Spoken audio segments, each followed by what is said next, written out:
Hi everybody, now it's come to my attention that I've actually missed a couple of PUBG update patch reports, and although I don't have the time to play much PUBG myself, which I really regret, I wish I had more time to play it, I like to keep update with the game.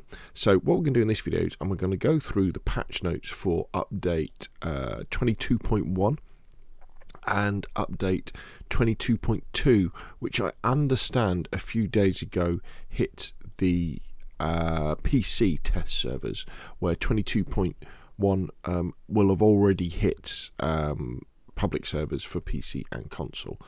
So here we go. So we won't spend too much time on this. So live server fixes, map service, blah blah blah blah. World Vikendi, new creature bear.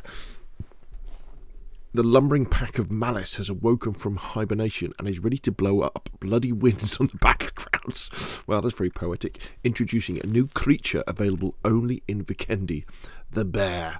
These bears may look soft to the touch, but they'll never be your friendly neighbourhood pets, so make sure to flee or fight back if you wish to keep all your body parts intact. Interesting, isn't it? I know I've talked about this a lot in my previous PUBG videos about how the things that get introduced we might not always agree with, but it's nice that new things are still getting introduced, because they can be introduced and then taken away, and at least they're trying these environmental things. I doubt we'll see bears in serious competition matches of PUBG, because it's a little bit randomness, isn't it? But it'd be fun in public games. Bears can be killed. Bears will begin to attack if you are within a certain range. Bear warning signs have been added throughout the map. Bear kill damage stats will not reflect on your profile overview stats, match history, mastery, and end of match screen. So there's no point hunting bears for points. Available modes: bears reside in Vikendi only, and in normal matches and custom matches. The return of moonlight. As the sun in fact, let's go full screen. As the sun sets on the frost-laced lands, a beautiful aurora blooms within the serene darkness. The weather everyone's been waiting for, moonlight mode, has returned this update. Moonlight weather will appear randomly in matches. Available modes only on Vikendi in normal and custom matches. New scope, the thermal 4 times.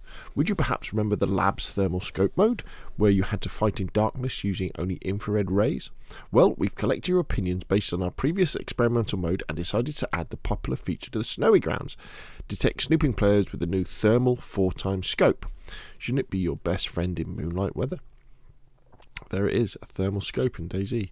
The thermal scope utilises heat signatures to help you detect obscured enemies more easily.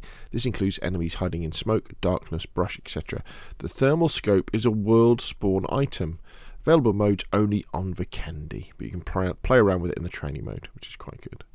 Additional updates. Supply drops have been added to Vikendi caves. To make the recently added natural disasters a bit more realistic, smoke and flame from throwables such as smoke grenades, molotovs, etc. will no longer work properly within the blizzard zone. That makes sense, they get blown away, wouldn't they? Players who are caught on fire will also not receive damage within the blizzard zone. However, you still receive initial damage when your body is hit with the molotov. We've noticed the friendly folded shields seemed a bit too hidden in the snow. We're digging them out by increasing their spawn rate by approximately 172%. So I guess that's more than doubling, isn't it? Item spawn slots have been increased in train station, villa, castle, winery to further richer looting experience in various parts of Vikendi.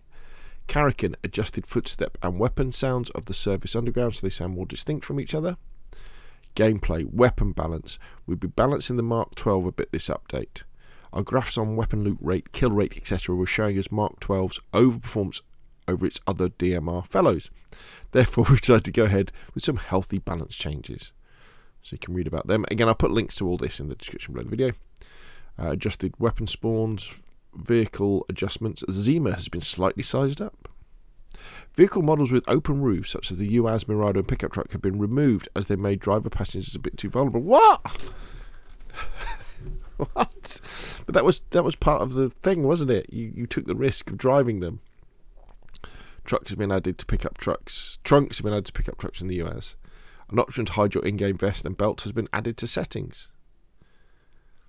We'd like to add a few more words about the removal of the UAZ, Mirado and pickup trucks roofless models. As we've released and balanced many of our existing vehicles, we've noticed specific vehicle models and types needed some tidying up. So we've decided to stick to a single model only for the US Marauder pickup truck and keep their roofs on for better cover. Yeah, I mean, it was variety, wasn't it? I mean, that's the thing. Yeah. Oh well. Settings, there we go. Hide helmet, hide vest, hide belt. Known issue, console. We are looking into the issue where the sounds of vehicles and certain weapons do not play on the Xbox platform. Ooh. Ranked, not really interested in that. Custom matches. Intense Battle Royale mode has been added to custom matches. Optimization and bug fixes. Okay, so that's good for that. Now let's jump ahead to the latest one. So patch notes update 22.2. Here we go. So live maintenance schedule. So this goes. So this will be going live on PC on between March the 14th and March the 15th, and goes live on console between March the 22nd and 23rd. So in about 2 weeks' time for PC, as I'm recording this video, and about 4 days' time for PC. Map service. Let's go full screen again. Normal matches: Erangel, Miramar, Sanhok, AS region, squad, North American. Oh, that's on the test server. Sorry, apologies. Live server map selection. The featured map queue has been closed, so it's just going to be Erangel, Miramar, Tago, Sanhok, and Paramo. Okay. Console is different. So with console, it's going to be Erangel, Miramar, Destin, Tago, and Paramo, and they're all 20%, so that's good. So you've got an equal chance of playing them.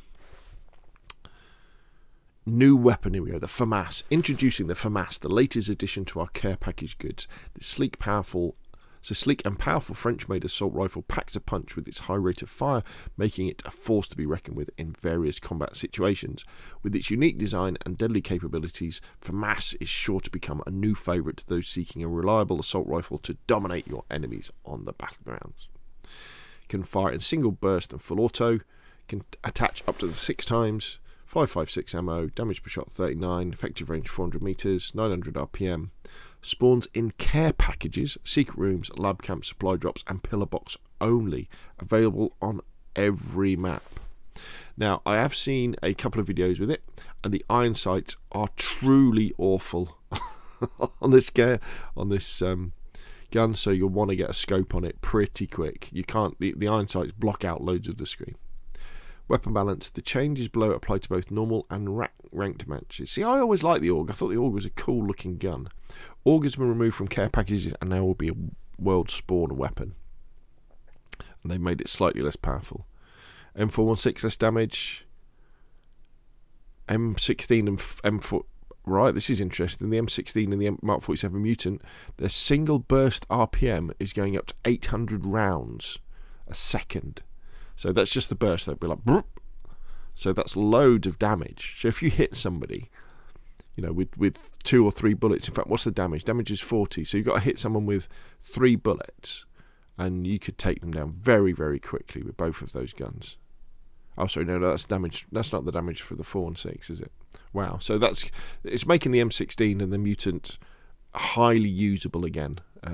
When DayZ first came out on Xbox, back in 2018, was it?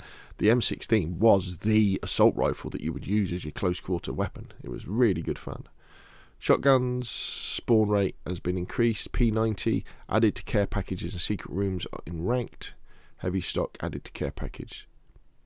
Devs comment, we're nudging some healthy balance updates to several of our well-known weapons in this update. We constantly strive to create a balanced and enjoyable gameplay experience in order to achieve the goal we analyze. In order to achieve this goal, we analyze months worth of player data, monitor community feedback, and conduct extensive testing. AUG, we've observed that the 5.56's overperformance appears to have stabilized following the Mark 12 readjustment in our last update. However, we've also noted the limited options for 5.56 AR weapons, particularly when compared to the diverse selection of 7.62s. This is why we've decided to make significant changes to our arsenal ecosystem starting this update. We've brought in the Famas, a powerful 5.56 weapon, to exclusive locations such as care packages. Furthermore, we're introducing the AUG as a world spawn weapon and adjusting its stats accordingly to make it more potent, but also more challenging to handle compared to the 416. These changes will establish the AUG as a formidable choice among 5.56 assault rifles. The 416. The 416 is widely favoured amongst ARs due to its excellent balance of firepower and stability and its impressive performance. However, to introduce new changes, we've determined that a minor adjustment to the 416 was necessary. The M16 and the Mutant. The M16 and the Mutant, which lack the full auto mode, are currently underperforming. We have also taken note of our community desire to see the return of high-risk, high-reward weapons from the early days of PUBG. Just as I said. As a result, we have increased the single and burst RPM of the M16 and Mutant to a high level based on your feedback and internal testing. Shotguns. We also understand your frustrations when encountering shotguns after shotguns and getting instantly knocked out, especially early in game. To preserve the concept and authenticity of shotguns, we've decided to reduce the spawn rates of shotguns and their corresponding ammo instead of adjusting their performance. Right, with this change we'll hope it more challenging for players to rely excessively on shotguns during early game. So shotguns are just going to be as powerful as they were, but your chance of finding one is going to be less. As we mentioned in our previous dev letter, Gunplay Development Direction, we wish to create a diverse gameplay environment where players are able to freely choose the weapon that best fits their playstyle, rather than feeling as if they're in a need to use a particular weapon to compete. We understand the importance of maintaining fair balance in the game, and we're committed to continue monitoring your plays and feedback. Yeah, I mean, I can see their point, but what happens with every single online multiplayer game is you have metas that emerge, where people will prefer a certain type of gun because it does or seems to perform better than another type of gun. And I think it's important to say that sometimes these metas are created by things like content creators who go, oh, you've got to use this gun because it's the best gun. Doesn't mean it necessarily is. It could just be the best gun from them, but it doesn't matter to your average player who doesn't play that much, because they go, okay, so I need to use the Mutant, therefore I will always choose the Mutant from now on, even if there's a gun that's better for their particular type of gunplay. And that's just the natural thing, I think, you know. And sometimes I think chasing up and down the buffing and the nerfing of the guns, I don't know if it's always, you know, necessarily. I mean, I think the big problem with any online shooter, especially a game like PUBG that's been around for so long, is the skill gap between players. And when you have players who are capable of using a fully auto, like a 416, with a 4x on or a 6x on, and can fully automatic burst people at distance, you've got to think, okay, so we now need to increase the recoil on that gun to make it more difficult for them, because they shouldn't be able to do that. Then you could, but then that makes it harder for people to pick it up. But I think one of the things I really think they should look at is the Battlefield 1 way of dealing with things like that.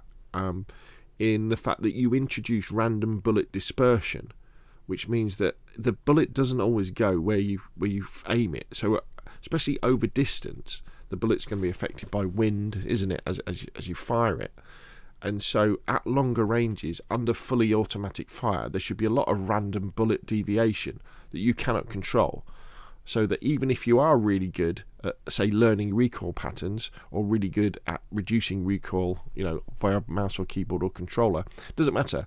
You know, at 200 meters, if you're on fully auto on an M416, those bullets are going to be moving around quite a lot, and they're missing some of the target. And I think they should look at stuff like that. Whereas a gun like a bolt action Kar 98, for example, that goes exactly where you aim it, allowing for bullet drop, obviously. And I think that's probably a better way of doing it.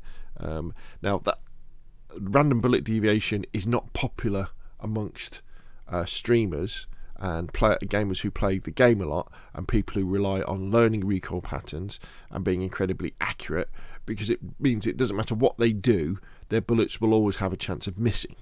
But that gives less accurate players a chance against them. So, and I think it's a better solution than things like skill-based matchmaking, for example. Loot recommendation improvements.